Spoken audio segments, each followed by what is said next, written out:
Paramshanti to all the divine souls and welcome back to the day 4 of the 10-day Behad Gyan course. Our salutations to Bapuji and Brahmama. Today we embark on a thrilling journey to explore the secrets of our Brahmand, that is the solar system, and the fascinating story of how our earth came into existence. So, fasten your seatbelts and let's dive into this cosmic adventure. In the previous video, that is day 3, we discussed about Kal Chakra, the 14 lokas of Brahmand, Bhu, Bhur, Swarglok, Maharlok, Janlok, Taplok. Today we will discuss the remaining higher dimensions of our solar system in detail, that is about Brahmapuri, Vishnupuri, Shivpuri and Paramdam. How was this Brahmand created? Who is Parampita? Who is Tridev? How and why did the earth get created? When did sun come? When does the existence of this Brahmand get over? In the previous video, we came to know that in Swarglok there is temporary happiness.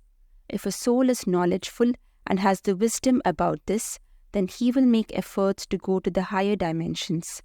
As the soul travels to the upper astral layers, the soul gets more power and the air element in the subtle body of the soul diminishes and there is an increase in the ether element or the Akash Tattva.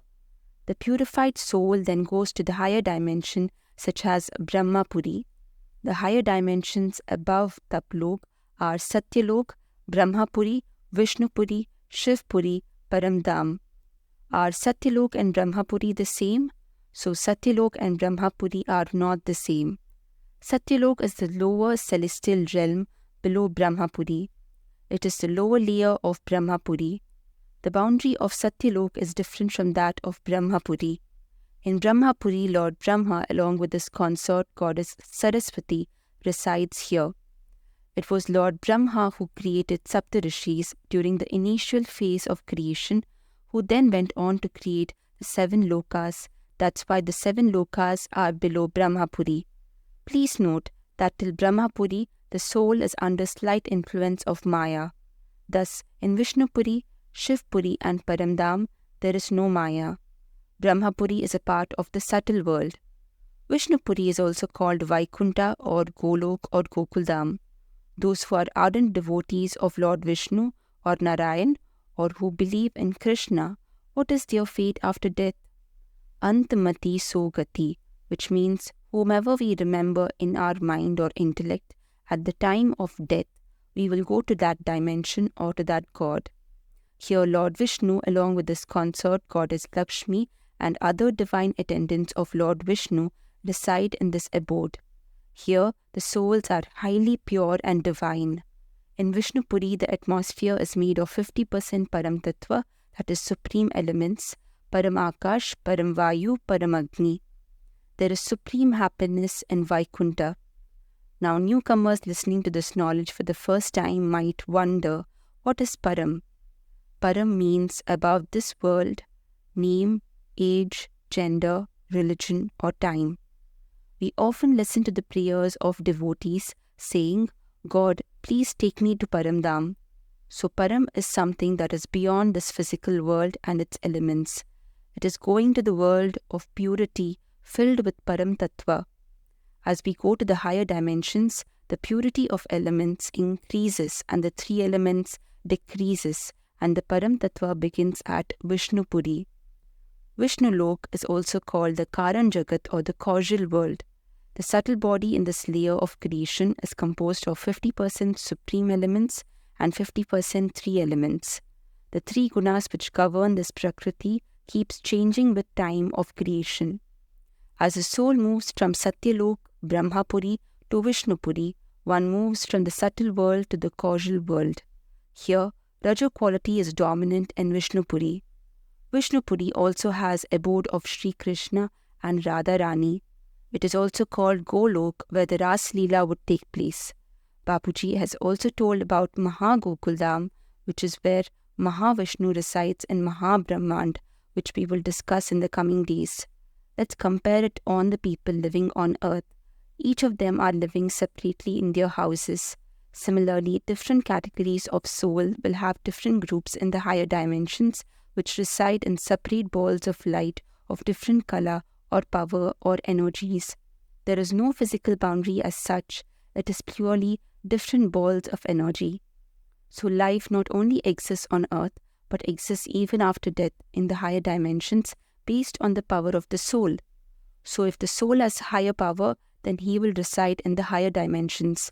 But if the soul has too many vices, desires, then they will tend to reside around the earth as their elements are heavier. Above Vishnu Puri is Shiv Puri, the Mahakaran Jagat or the great causal world. Here, the souls possess a powerful subtle body called the supracausal body or the Mahakaran Sharir, composed of supreme elements, that is Param Tattva. The world of Shiv Puri is composed of 100% supreme elements. Here, the main concept to understand is the difference between Shiv and Shankar. This has been misunderstood and messed up even in our scriptures. This concept has been clarified by our dearest Bapuji through his divine vision and after his intense study of scriptures, that is the Vedas, Puranas and Upanishads, and contemplation of the same. In Shiv Puri, the Akari or the subtle form of Shiv resides along with his consort. They are called Akari Shiv Shakti or Adi Shiv Shakti or Sada Shiv Shakti. Goddess Shakti is also called Adi Shakti, as it is due to her power and divine force that maintains the whole solar system in perfect order through the Tridev. Here, there is only Param Tattva, no elements here. Above Shiv Puri is the last layer of the Brahmand, which is the Param Dham or the supreme abode.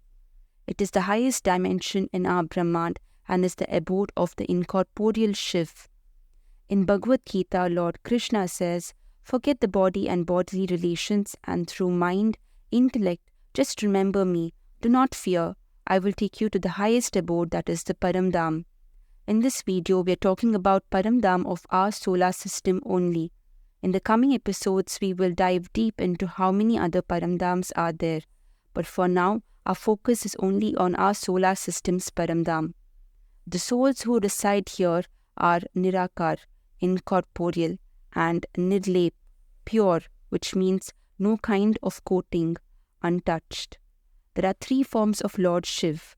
They are, the first one, incorporeal form or the Nirakar form, supreme light form, also called Param Atma, and is made of divine pure Param light. He resides in Param Dham.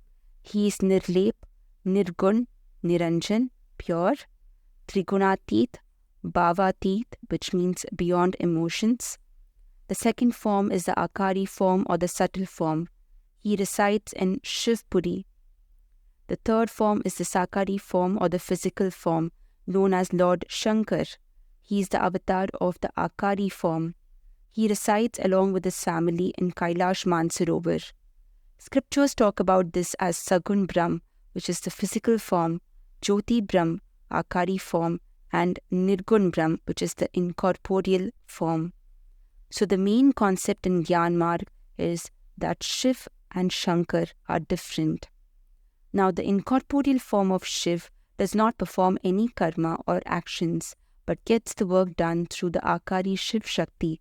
So the Akari Shiv Shakti control our solar system for its harmonious functioning. They get the work done through Tridev, creator being Prajapati Brahma, maintenance and preservation of the Brahmand by Lord Vishnu, and destruction through Lord Shankar. How did the creation happen? The highest dimension of our Brahmand is Param Dham, as discussed, where incorporeal Shiv resides. In Vedanta Darshan, it is written that when Shiv Paramatma intended creation or Sankalp, that is thought, came to his mind to multiply from one to many, that's when the formless Shiv became one with three elements. This was the first step for the creation of our Brahmand. So Nirakari Shiv from within him created Akari Shiv, also called Adi Shiv or Sada Shiv. Adi Shiv from within him created Adi Shakti or Sada Shakti. Adi Shiv, Adi Shakti from within created a combined form called Vishnu. So Narayan from within him created his female counterpart called Lakshmi. So Lakshmi Narayan combined form is Vishnu. So from the navel of Vishnu came Lord Brahma. Brahma is also called Prajapita Brahma because he is the creator of the Brahmand. Prajapita Brahma, like him, created exact 7 copies called Saptarishis, who created Param Purush, who from within created 7 Param Prakriti. They were made of Param Tattvas and are also called Farishtas, who created Manu Satrupa. Farishtas then dropped down to Devi Devtas, who then dropped down to human beings. The Saptarishis, through their power of affirmation, created the Farishtas, or the divine angels, who are powerful. Their body was made of supreme elements.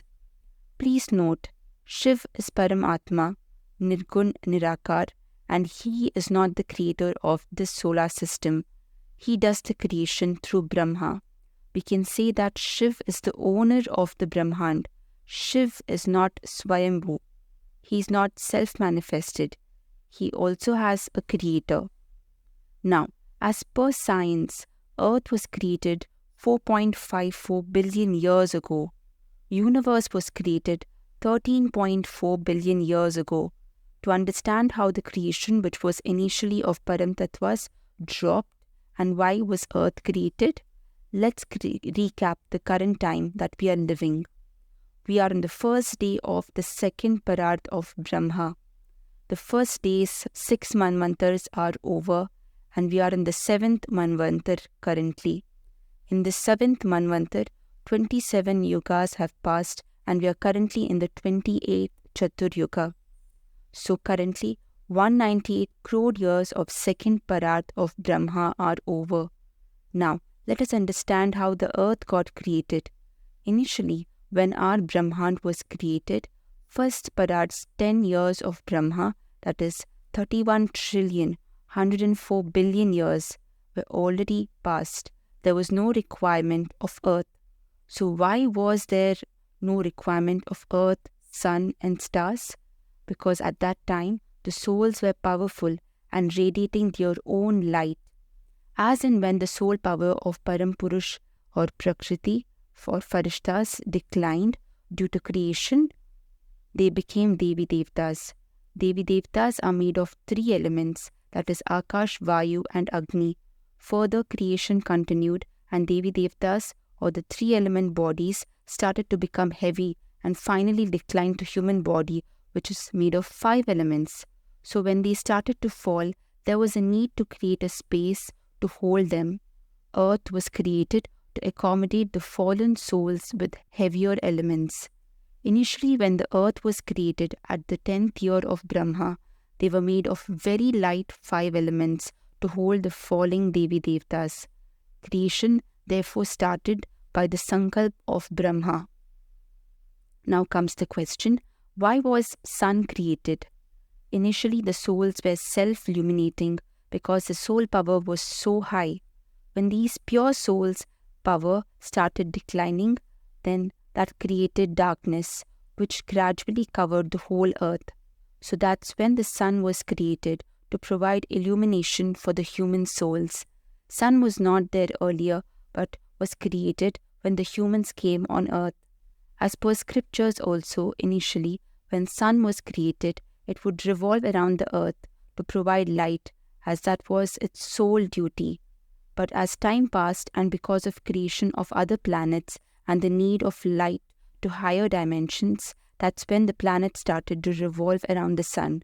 Note, it is only till Brahmapuri where the sunlight reaches. Earlier, the human beings were formed not by the process of birth but automatically. As the soul power declined, the Devi Devtas became human beings. In our Brahmand, we can say that the creation started from Akari form or the subtle form. As the creation started to expand, the atmosphere started to change. So whatever we create, the energy gets depleted. Similarly, when creation happened through thoughts, the energy would be lost from the creator. Everything is created by thought or sankalp. Now how far it manifests depends on the power of the thought. Earlier, power in the soul was high, so Sankalp Shakti was also high. As the time passed, the human souls declined further. Then the lower 7 lokas, that is Atal, Vital, Sutal, Talatal, Rasatal, Mahatal, and 550 million hells were to be created, and these human souls became demons. Some entered 84 lakh yonis, and for that the lower lokas had to be created. The asteroids which we see near the solar system are proofs of the lower planes. Note, the yugas and this creation of the 7 lokas happened after 20 years of Brahma's first parad. Please watch Bapuji's videos on how Earth and the Sun were created in Bapuji's YouTube channel, Bapuji Dashrath Bhai Patel. Till now, we understood the creation and why it was created. Now let's understand till when this Brahmand exists. There is a limit for the existence of this Brahmand, which is 100 years of Brahma. In Mahakalpa Pralay, the 100 years of Brahma gets completed, then Shiv Nirakar combines with the sun and produces Kalagni, the immense fire, and absorbs everything including the earth in this fire, and thereby the earth wipes out. So why this has to be done? When Brahma's creation gets Tamopradhan, filled with negativity, then Shiv, who is the ultimate power giver to Brahma, also can't control his creation. Adi Shakti, the creator of Tridev, sees it's going out of control. They inform the Shiv Nirakar, the incorporeal Shiv, and then he creates the immense fire. This is called Mahakalpa Pralay. When Shiv takes in him the Brahmand's negativity, that's when he becomes Jeev. Now to create a new Brahmand, he has to get the power from the higher source. Here comes the concept of Anant Koti Brahmand mentioned in our scriptures, Devi Bhagavad Puran. Next episode we will talk about from where the Shiv will take power from. So now we can conclude that Shiv Nirakar can't be called Swayambhu as he is dependent on his creator, about whom we will talk in the next episode. Swayambhu means who is self-manifested, who does not have creators. Stay tuned and we recommend you to watch the entire 10-day course and decide and contemplate as to who is Parabrahm Parameshwar, who is the Almighty Authority, who is Swayambhu. Thank you for joining us today. Don't forget to like, share, subscribe, share, and do comment and hit that notification bell icon to stay tuned for more such cosmic adventures. Until next time, keep exploring. Paramshanti. बेहद की परम शांति सोचो बोलो परम शांति. Join us daily for our morning live meditation, Monday to Saturday, 5:30 to 6:30 a.m. Join us daily for live meditation, 10 p.m. to 11 p.m. on YouTube Live. Subscribe now. Website www.paramshanti.org. Email us anant@paramshanti.org. Like, share, subscribe. Join today. बेहद की परम शांति सोचो.